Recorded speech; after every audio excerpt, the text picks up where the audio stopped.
बॉलीवुड में अक्सर हम सुनते हैं कि स्टार की फीस ज्यादा थी इसलिए फिल्म डूब गई, लेकिन आज जो कहानी हम आपको बताने वाले हैं वो इससे भी ज्यादा शॉकिंग है। एक प्रोड्यूसर का दावा है कि उन्होंने अमिताभ बच्चन को पूरे 4 करोड़ रुपए एडवांस दिए, लेकिन इसके बावजूद वो फिल्म कभी रिलीज ही नहीं हो पाई और प्रोड्यूसर को करोड़ों का नुकसान झेलना पड़ा। अब सवाल ये है, क्या सच में बिग बी की फीस की वजह से फिल्म डूबी या इसके पीछे है बॉलीवुड का कोई गहरा खेल? चलिए पूरी कहानी शुरू से समझते हैं। ये दावा किया है जाने माने प्रोड्यूसर शैलेंद्र सिंह, वही प्रोड्यूसर है जिन्होंने पहले भी कई बड़ी प्रोजेक्ट्स पर काम किया है। एक इंटरव्यू के दौरान उन्होंने बताया कि करीब 15 साल पहले उन्होंने एक फिल्म प्लान की थी जिसका नाम था जॉनी वॉकर। इस फिल्म के लिए उन्होंने अमिताभ बच्चन को लीड रोल के लिए अप्रोच किया और बिग बी ने फिल्म के लिए 4 करोड़ रुपए फीस ली, वो भी एडवांस में। शैलेंद्र सिंह के मुताबिक उस दौर में यह रकम बहुत बड़ी मानी जाती थी। प्रोड्यूसर का कहना है कि उन्होंने बिना किसी हिचकिचाहट के पूरे 4 करोड़ रुपए अमिताभ बच्चन को दे दिए।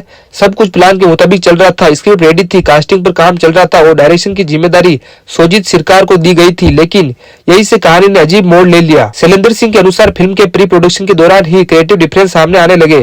प्रोड्यूसर, डायरेक्टर और विजन के भी बीच तालमेल नहीं बन पाया। धीरे धीरे प्रोजेक्ट रुकता चला गया और एक समय ऐसा आया जब फिल्म पूरी तरह से स्टॉल हो गई। सबसे चौंकाने वाली बात तो यह थी कि अमिताभ बच्चन की फीस वापस नहीं हुई और फिल्म कभी शूटिंग फ्लोर तक ठीक से पहुंच ही नहीं पाई। प्रोड्यूसर शैलेंद्र सिंह ने साफ कहा कि इस एक प्रोजेक्ट में उन्हें करोड़ों रुपए का सीधा नुकसान हुआ। ना फिल्म बनी, ना रिलीज हुई और ना ही बॉक्स ऑफिस तक पहुंची। इसलिए जब लोग आज कहते हैं कि अमिताभ बच्चन को 4 करोड़ देने के बाद भी फिल्म डूब गई, तो टेक्निकली सच ये है कि फिल्म डूबी नहीं बल्कि बनी ही नहीं।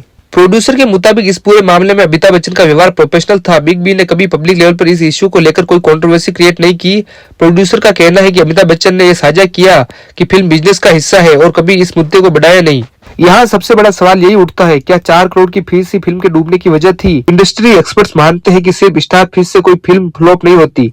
असली वजह होती है स्क्रिप्ट में क्लैरिटी की कमी, creative difference, director producer conflict, budget mismanagement और इस केस में भी फीस नहीं बल्कि प्लानिंग और एग्जीक्यूशन फेल हुआ। सोशल मीडिया पर इस स्टेटमेंट को क्लिकबेट तरीके से पेश किया गया। लाइन चला दी गई, अमिताभ बच्चन को 4 करोड़ देने के बाद भी फिल्म डूब गई, लेकिन सच्चाई ये है कि फिल्म बॉक्स ऑफिस तक पहुंची ही नहीं। तो दर्शकों, सच ये है कि अमिताभ बच्चन को 4 करोड़ दिए गए थे, प्रोड्यूसर को नुकसान हुआ, लेकिन फिल्म फ्लॉप नहीं हुई, वो बनी ही नहीं। आपका क्या मानना है? क्या इतने बड़े स्टार की फीस बॉलीवुड के लिए रिस्क है या प्रॉब्लम कहीं और है?